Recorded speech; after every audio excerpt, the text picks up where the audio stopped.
Olá, boa tarde. Agora são 3 horas e 15 minutos. Estamos ao vivo pelo canal Hit Notícias. O Acontece Agora está no ar. E vamos conferir o que acontece agora com os destaques do dia. Olha só, temos informação aqui já da Folha de São Paulo. Odebrecht enviou 3 milhões de dólares à conta secreta de marqueteiro do PT. É o que informa a Polícia Federal.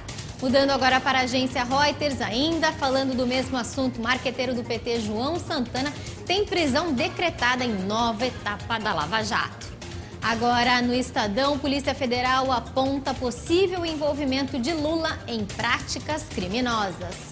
Passando para o Globo, juiz Sérgio Moro diz que João Santana sabia da origem espúria dos recursos.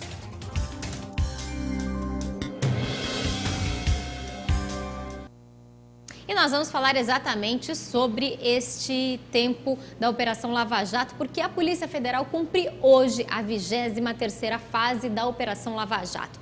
Um dos alvos desta etapa, chamada de Operação Acarajé, é o publicitário baiano João Santana, que foi marqueteiro das campanhas da presidente Dilma Rousseff e da campanha da reeleição do ex-presidente Lula em 2006.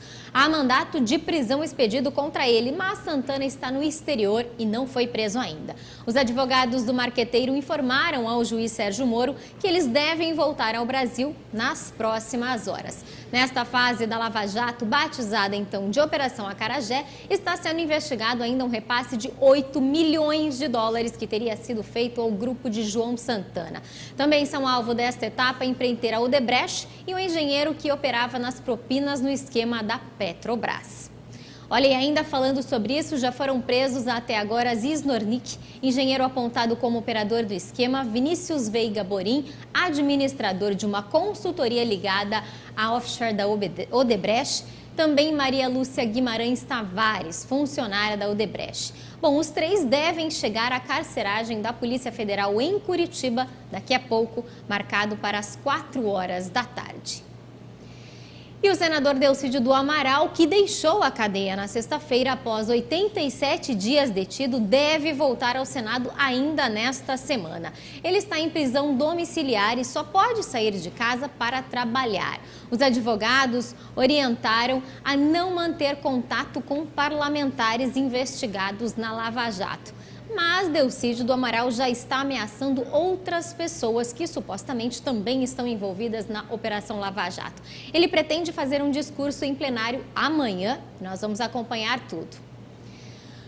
E a discussão sobre diminuir o número de senadores de 81 para 54 e de deputados federais de 513 para 385 tem ganhado força nos últimos dias. Isso porque um link que incentiva internautas a participar de consulta pública sobre uma proposta de emenda à Constituição, com esse objetivo, teve grande procura essa semana nas redes sociais. E em apenas 4 dias, olha, já foi registrado mais de 136 mil apoio e pouco mais de 500 manifestações contrárias. A PEC de autoria do senador Jorge Viana altera os artigos 45 e 46 da Constituição Federal e estabelece ainda que cada estado e o Distrito Federal devem eleger 2 e não mais 3 senadores, como é atualmente. A proposta não muda o tempo de mandato no Senado, que continuaria de 8 anos. Na Câmara, a proposta mantém o critério de representação proporcional à população de cada unidade da federação. Só que o número mínimo de deputados passaria de 8 para 6 e o máximo de 70 para 53. Será que o Brasil precisa ter 3 senadores por estado? Nos Estados Unidos, a população, que é bem maior que a brasileira, tem apenas 2.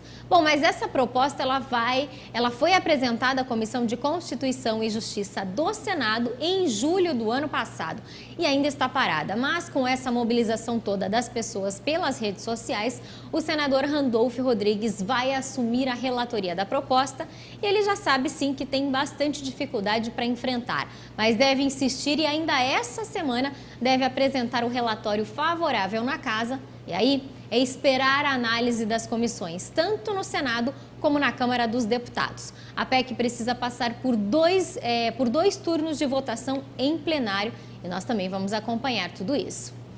Bom, e agora mudando um pouquinho de assunto, acontece agora a Feira do Empreendedor na capital paulista. Olha, é o maior evento de empreendedorismo do país, onde cerca de 120 mil pessoas devem passar pelo local até amanhã, em busca de oportunidades para abrir um próprio negócio. Quem está desempregado também vale a pena dar uma passadinha por lá. Oficinas gratuitas são oferecidas em diferentes áreas e, de repente, é uma boa oportunidade para você fazer renda e sair dessa situação.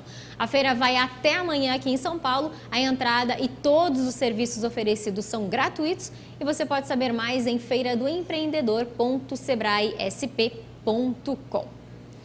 Bom, e pelo menos 131 concursos públicos seguem com inscrições abertas hoje ainda em todo o país. Vamos conferir. Mas sobre o emprego, também a Prefeitura de São Paulo, que está com inscrições abertas para o concurso público. São mais de 2.000 vagas para professores do ensino fundamental 2 e médio. O salário é de um pouquinho mais de R$2.000. As inscrições vão até o dia 16 de março e a prova deve acontecer no dia 24 de abril deste ano. Então é hora de você aproveitar as oportunidades. Bom, e agora a gente vai falar um pouquinho de trânsito. Vamos ver o que acontece agora na capital paulista, porque normalmente às segunda-feiras o trânsito costuma ser bem mais tranquilo.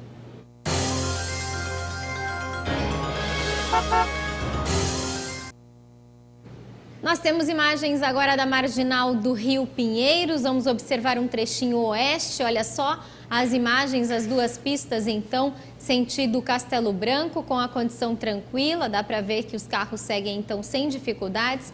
O motorista faz um caminho favorável na direção da Castelo Branco e lá do outro lado, na direção de Interlagos, a situação também é tranquila. De acordo com o MapLink, nós vamos marcando aí um pouquinho mais de 300 quilômetros de lentidão na capital paulista.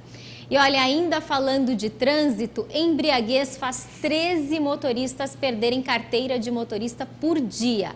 Uma unidade do Detran em São Paulo avaliou mais de 10.000 defesas de motoristas que recorreram à multa por dirigir bêbado entre os meses de novembro e janeiro. Então, em menos de 2 meses, o órgão suspendeu, em média, 13 habilitações por dia. Só no ano passado, 49 mil motoristas receberam notificações com relação a esse tipo de infração. É preciso mudar a cultura de muitos motoristas ainda. Olha, e é bom preparar o bolso. Fique atento porque as tarifas do transporte rodoviário semiurbano interestadual foram reajustadas.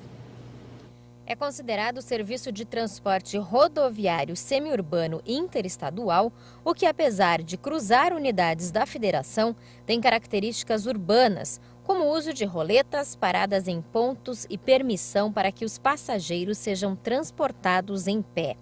O percurso máximo do transporte semiurbano é de 75 quilômetros. Segundo a Agência Nacional de Transportes Terrestres, o reajuste foi feito para atender à necessidade de manter o equilíbrio econômico-financeiro das empresas que atendem ao setor. O Serviço Público de Transportes Rodoviário Especial para Cadeirantes começou a operar hoje em São Luís, lá no Maranhão. O projeto oferece transporte coletivo gratuito para usuários de cadeiras de rodas. E para ter acesso ao serviço, o cadeirante precisa se cadastrar nos postos de atendimento itinerantes e na sede da Agência Estadual de Mobilidade Urbana. O prazo desse cadastro vai até o dia 4 de março e será realizado no Centro São José Operário, na cidade operária, entre as 8 da manhã até as 5 da tarde. E vamos conferir o tempo para esta terça-feira.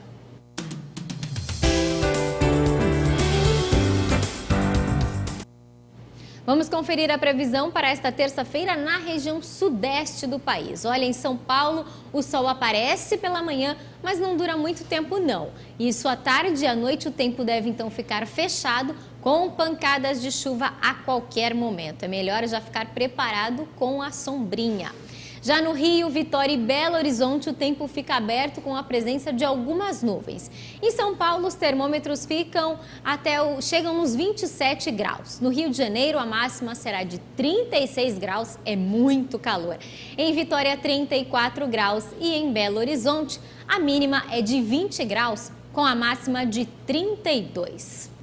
E essa edição fica por aqui. Uma ótima tarde para você e até amanhã.